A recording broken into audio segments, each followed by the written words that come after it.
Ever try and get out of a traffic ticket? Well, some advice: don't just blow it off. They say that justice is blind, but this man can see it all. Attorney David Aylor joins us again this trial Tuesday with much more.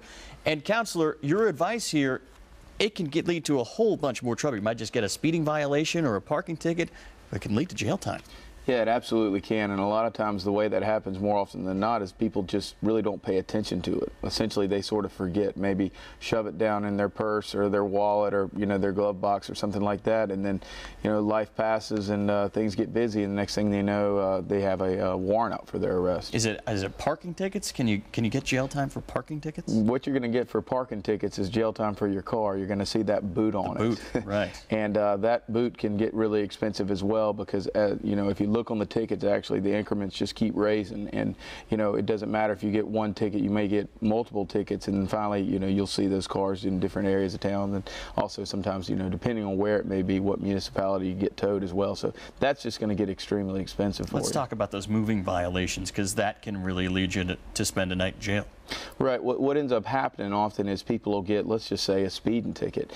Maybe they get it on a day that they're not having, that's going too well for them. Of course, that's not making it any better. They take that speeding ticket, maybe they ball it up and throw it on the floor, throw it away, put it somewhere, and then just sort of forget about it. It's just human nature to try to not really dwell on negative things. Getting a speeding ticket is definitely one of those. Indeed it is. And then, that date passes. Most of the time the dates that the officers put on the tickets is fairly soon after the actual incident, just depending on when their court is. Once that date passes, you're found guilty in your absence, there'll be a fine that's posted, and it'll be and/or 30 days in jail. So if you ignore that fine, you obviously have ignored the actual court date, then you're ultimately going to have a warrant out for your arrest, which is put out by that court after you have not paid that fine within that 30-day time period, and ultimately your license could be suspended as well. What are some of your legal options if you run into this situation that you can help out with?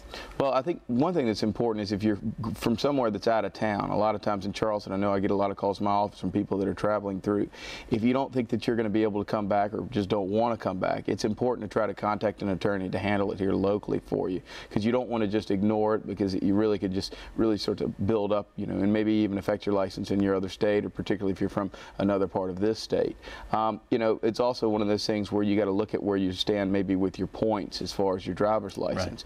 Right. Hiring an attorney can be a good choice in regards to trying to get that ticket maybe reduced down to something else, or there's often times where people just don't feel like they actually did the violation. Let's get a hypothetical going. Say you come down here for vacation and you get one of those tickets, and somebody takes it off of your car. You don't even know that you were violated. They can issue a warrant for your arrest. If you're going to get an actual at the time you're behind the wheel, tickets and things, and one thing that most cities are pretty familiar with and comfortable with is people coming in and saying, hey, I legitimately didn't get the ticket, or maybe it flew off. Now, you may be able to get by that with one or two, but it'd probably be a hard argument for 10. Indeed, indeed. But if you have any of these problems, your advice: slow down. If it gets into the legal matters, call an attorney. Yeah, it's definitely, and a lot of attorneys will handle speeding tickets for small amounts of money, which will definitely help you on one, the hassle and your time, as well as just maybe the ultimate points against your license. Indeed, some interesting information. David Aylor, thank you so much for your time, sir. Do appreciate it. Thanks for having me. All right, we'll be right back with more Low Country Live in just a moment.